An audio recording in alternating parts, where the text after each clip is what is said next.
So let's talk about Pueblo culture a little bit. In this area of New Mexico, there are 19 Pueblo tribes.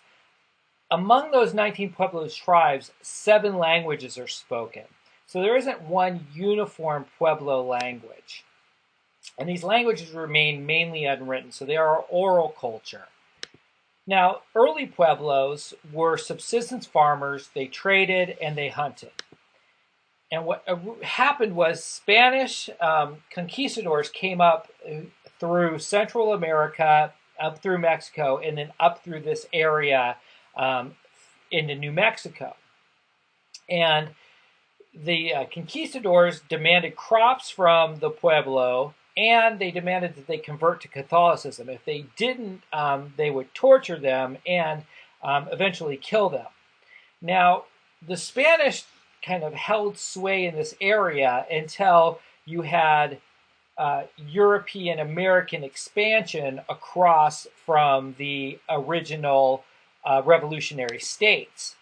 That group then came in and established what was called the American Rule, right, which were religious crimes codes. So you had the first group of Spanish, which forced Catholicism, and then you had the second kind of Protestant Americans come through and create these codes, these laws that made the Pueblos have to practice their religion underground. So as a result of this sense that their religion was, in a sense, outlawed, right, they decided they had to practice it in secret. So as a result of that also, outsiders currently are prohibited from observing or attending those ceremonies.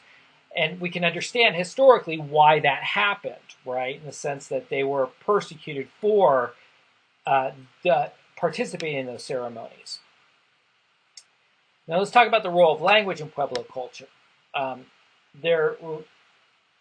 the Pueblo culture, they have this religious ceremonial cycle and this oral tradition that they speak in an oral tradition.